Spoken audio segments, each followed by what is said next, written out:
दोस्तों हाल ही में मैंने सेपरेशन नाम की एक अमेरिकन हॉरर मूवी देखी है जिसे विलियम ब्रेंट बेल ने डायरेक्ट किया है और ये मूवी सन 2021 में रिलीज हुई थी। अब चूंकि ये मूवी हाल ही में रिलीज हुई है तो इसकी रेटिंग्स इनकंसिस्टेंट है, जिस वजह से मैं आपको रेटिंग्स नहीं बता रहा।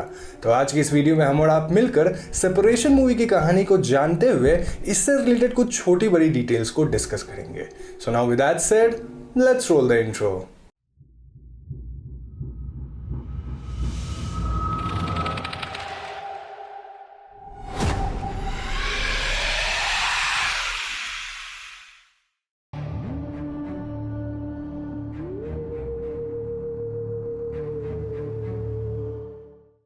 तो मूवी के ओपनिंग सीन में हम जेनी नाम की एक छोटी बच्ची को अपने एटिक रूम में कुछ पपेट्स के साथ खेलते हुए देखते हैं, जिसके बाद सीन जेफ और मैगी की तरफ शिफ्ट होता है जो कि एक कपल थे और हाँ, वो जेनी के पेरेंट्स थे। और यहाँ उनकी बातों से हमें पता चलता है कि उनके बीच कुछ ठीक नहीं था।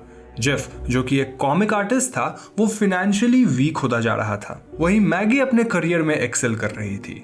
यहाँ हम समैंथा से भी इंट्रोड्यूस होते हैं जो कि जेनी की केयर टेकर थी। खैर, रूम में खेलते वक्त जेनी एटिक के विंडो पर एक बर्ड को नोटिस करती है और उसे देखने के लिए वो कुछ बॉक्सेस पर चढ़ जाती है।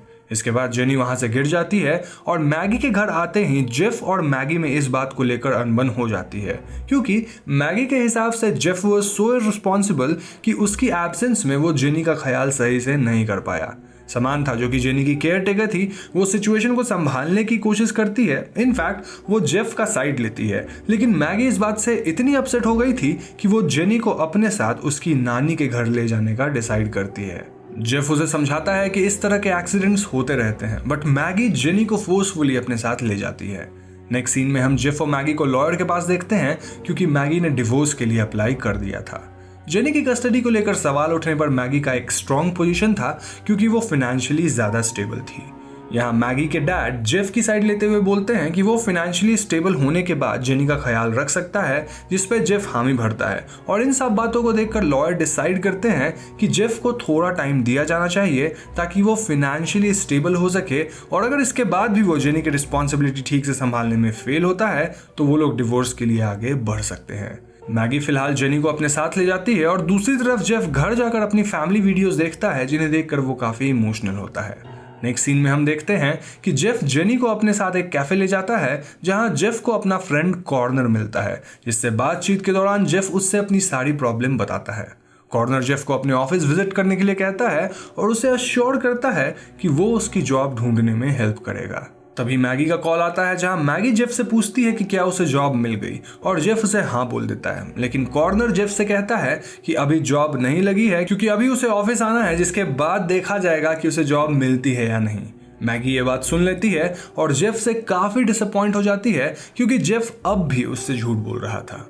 मैगी यहाँ जेफ को बताती है कि कंपनी ने उसका ट्रांसफर चाओ में कर दिया है, और ये सुनकर जेफ काफी घबरा जाता है, क्योंकि अगर मैगी चाओ चली जाएगी तो जेफ जेनी से फिर कभी नहीं मिल पाएगा। जेफ मैगी को मनाने की कोशिश करने लगता है, बट मैगी उससे लगातार बहस करे जा रही थी, और इसी बीच वो रोड के बीच आ जाती है और एक कार से उसका एक्सीडेंट हो जाता है, जिससे मैगी की मौत हो जाती है। नेक्स्ट सीन में हम मैगी की फ्यूनरल सेरेमनी देखते हैं, जहां जेफ गेस्ट्स को एड्रेस कर रहा था, और दूसरी तरफ हम जेनी को देखते हैं जो कि पास ही के एक वॉल पर केचप से कुछ ड्रॉ कर रही थी। सेरेमनी खत्म होने के बाद जेनी के नाना जेफ से पूछते हैं कि वो जेनी की रिस्पॉन्सिबिलिटी कैसे संभालने वाला है, जिस पर जेफ उन्हें बताता है कि उसने सब इंतजाम कर लिया है। जेनी के नाना को इस बात से ज्यादा संतुष्टि तो नहीं होती, लेकिन वो अभी यहाँ से चले जाते हैं। रात को हम जेफ को घर में देखते हैं, जहां ऑल ऑफ अ सडन उसे ऐसा फील होता है एज इफ उसके पीछे कोई हलचल हो रही है, और यहाँ वो अपने पीछे एक माइम आर्टिस्ट को देखता है जो काफी वियर्ड वे में उसकी तरफ बढ़ रहा था।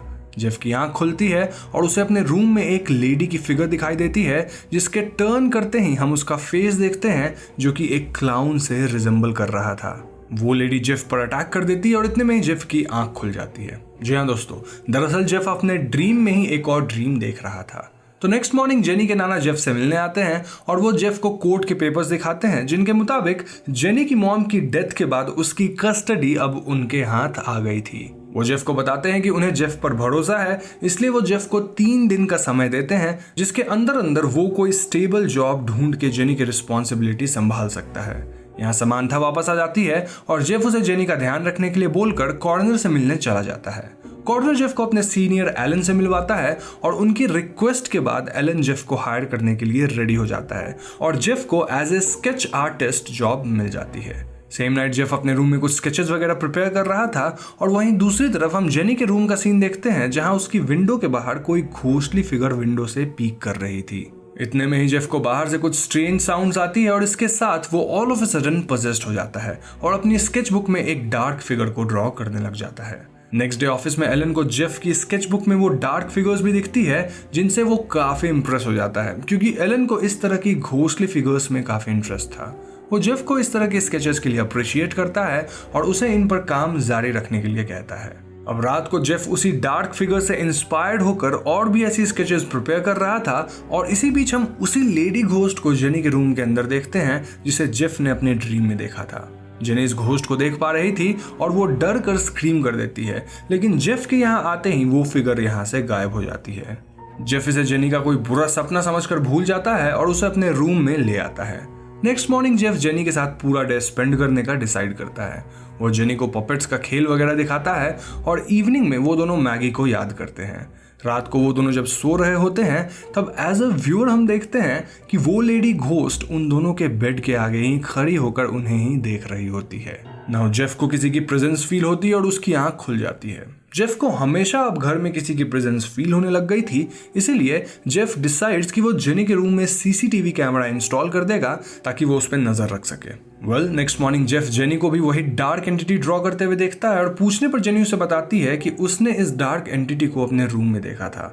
जेफ जेनी की इस बात से इतना परेशान हो जाता है कि ऑफिस आवर में भी वो जेनी के इस बिहेवियर के बारे में ही सोचता रहता है और इंटरनेट पे भी वो इसी से रिलेटेड सर्च वगैरह करता है। एलन यहाँ आता है और जेफ उसे भी घोस्ट वगैरह की बात पूछता है, जिस पर एलन उसे बताता है कि वो स्पिरिट्स में यकीन करता है और बचपन में उसे अपनी ग्रैंडमा की स्पिरिट अपने घर के बाहर दिखाई देती थी। थोड़ी देर बाद जेनी के नाना यहाँ आ जाते हैं टू सी कि जेफ क्या काम करता है। जेफ को उनका ये बिहेवियर पसंद नहीं आता और वो उन्हें जेनी और अपने से दूर रहने के लिए कहता है। इन दोनों के बहस के बीच ही एक कार यहाँ से गुजरती है जिससे जेफ बाल बाल टकराने से बच जाता है। खैर नेक्स्ट सीन में हम जेफ जेनी और समांथा को एक पार्क में देखते हैं जहां वो लोग घूमने आए हुए थे। यहाँ जेफ और समांथा बात करते हैं जहां जेफ समांथा को बताता है कि जॉब करने के बाद भी जेनी को उसके नाना अपने साथ ले जाने की पूरी कोशिश कर रहे हैं। समांथा जो कि जेफ के प्रति एक सॉफ्ट कॉर्नर रखती थी वो उस बात से दुखी हो जाती है। जेनी पास ही चल रहे एक पपेट शो को देखने चली जाती है और तभी जेफ के साथ कुछ स्ट्रेंज होता है। शो की ऑडियंस जेफ की तरफ टर्न कर जाती है और उसे ही घूरने लगती है and all of a sudden Jeff conscious हो जाता है। दरअसल जेफ को किसी तरह का विजन आया था और वो इसे डिस्टर्ब हो जाता है। घर वापस आकर समांथा जेफ को बातों बातों में ही किस कर देती है जिससे वो दोनों काफी ऑकवर्ड हो जाते हैं। नाउ रात को अपने स्केचेस पे काम करते वक्त जेफ सीसीटीवी कैमरा में जेनी को देखता है जो कि अपने रूम में पपेट्स के साथ खेल रही थी एंड तभी जेफ को जेनी के ठीक सामने ही उस लेडी का घोस्ट दिखाई देता है। जेफ जेनी के रूम में जाता है जहां उसे जेनी अपने बेड पर नहीं दिखाई देती एंड जेफ नोटिसेस कि जेनी के रूम की विंडो खुली हुई थी। यहाँ एज एन ऑडियंस हम नोटिस करते हैं कि जेफ के ठीक पीछे रखे हुए पपेट्स उसकी तरफ टर्न हो जाते हैं एज इफ वो उसे ही देख रहे थे। जेफ टर्न करता है और उसे बेड पर कोई दिखाई देता है। जेफ बेडशीट हटाता है जिसके अंदर जेनी छुपी हुई थी। जेफ जेनी को सुलाने की कोशिश करता है जहां जेनी जेफ को अपनी एक न्यू फ्रेंड के बारे में बताने का ट्राई करती है, लेकिन जेफ उसे सुलाकर यहाँ से चला जाता है। नेक्स्ट मॉर्निंग ऑफिस जाते वक्त ट्रेन में जेफ को वही घोस्ट दिखाई देती है जिसका मास्क हटाने पे वो रियलाइज करता है कि ये वही क्लाउन लेडी थी जो उसके ड्रीम में आई थी। जेफ इस बात से डर जाता है और ट्रेन के बाकी लोग जेफ को अजीब तरह से देखने लगते हैं। रात को जेफ अपने स्केच बुक में उसी क्लाउन लेडी को ड्रॉ कर रहा था और पास ही खेल रही जेनी नोटिस करती है कि विंडो पर वो क्लाउन लेडी आ गई थी, जिसे देखकर जेनी खुश हो जाती है, यानी कि ये क्लाउन लेडी ही जेनी की न्यू फ्रेंड थी। थोड़ी देर बाद समांथा को जेनी की आवाज आती है एज इफ जेनी किसी से बात कर रही थी। समांथा को यह आवाज एटिक से आ रही थी और डोर ओपन करने पर वो जेनी को उसी क्लाउन लेडी के साथ देखती है और इसे देखकर वो काफी डर जाती है। समांथा ये बात जाकर जेफ को बताती है और जेफ जेनी को वहां से बुलाकर उस एटिक को बंद कर देता है। अपने स्केचेस के पास आकर जेफ नोटिसेस कि उसके स्केचेस को किसी ने पूरी तरह खराब कर दिया था, जिसके बाद वो जेनी को समझाने चला जाता है क्योंकि उसके हिसाब से जेनी ने ही ये सब किया था। जेफ जेनी को समझाता है कि अगर वो अपना काम सही से नहीं करेगा तो जेनी को उसके नाना यहाँ से ले जाएंगे, लेकिन यहाँ जेनी जेफ से कहती है कि आप मुझे वैसे भी नहीं चाहते और बेटर होगा कि मॉम मुझे अपने साथ शाओ ले जाती। ये सुनकर जेफ शॉक्ड रह जाता है क्योंकि ये बात मैगी ने बस उससे ही कही थी। जेफ जेनी से पूछता है कि उसे ये सब बात किसने कहा, जिस पर Jenny replies mom. Jeff Allen को ये सब बताता है और एलन जेफ को बताता है कि मैगी की स्पिरिट ही जेनी से कम्युनिकेट कर रही होगी और वो उन पपेट्स के थ्रू जेनी से कम्युनिकेट कर रही है क्योंकि जेनी को पपेट्स बहुत अच्छे लगते थे। एलन जेफ को एक एडवाइस देता है जिससे जेफ मैगी की स्पिरिट से बात कर सकता है। घर पर जेनी लंच करते वक्त चोक कर जाती है और जेफ और समांथा उसे बचाने में लग जाते हैं। इसी बीच जेनी नोटिसेस कि समांथा के ऊपर शैंडलियर गिरने वाला होता है। समांथा इससे बच तो जाती है पर उसे हल्की फुल्की चोट लगती है। जेफ एम्बुलेंस को बुला लेता है और डॉक्टर्स के साथ आई पुलिस जेफ से क्वेश्चन करती है कि जेनी के साथ क्या हुआ था, बट जेफ ऑफिसर को कन्विंसिंग नहीं लग रहा था। दूसरी तरफ एक ऑफिसर जेनी से उसकी मॉम के बारे में पूछती है कि वो कहाँ है, जिस पर जेनी रिप्लाइज कि उनका मर्डर हो गया था और वो मर चुकी हैं। ऑफिसर को ये बात थोड़ी अजीब लगती है। यहाँ जेनी के नाना भी आ जाते हैं और वो ऑफिसर से कहते हैं कि जेनी की मॉम की असल में एक रोड एक्सीडेंट में डेथ हो गई थी। ऑफिसर उन्हें बताती है कि जेनी का ये मानना है कि उसकी मॉम का मर्डर हुआ है, which was very strange. Late night हम जेनी को एटिक में देखते हैं जहां वो एटिक के विंडो पर बैठी हुई थी और उसके सामने वही क्लाउन लेडी थी जो कि जेनी को अपने साथ चलने के लिए कहती है, लेकिन जेनी उसके साथ जाने से मना कर देती है। दूसरे सीन में हम समांथा के रूम में उसी क्लाउन लेडी को देखते हैं जो कि समांथा के ठीक ऊपर चढ़ जाती है और समांथा भाग कर जेफ के पास आती है। यहाँ समांथा बार बार एक ही बात दोहरा रही थी कि मैगी की स्पिरिट ही ये सब कर रही है।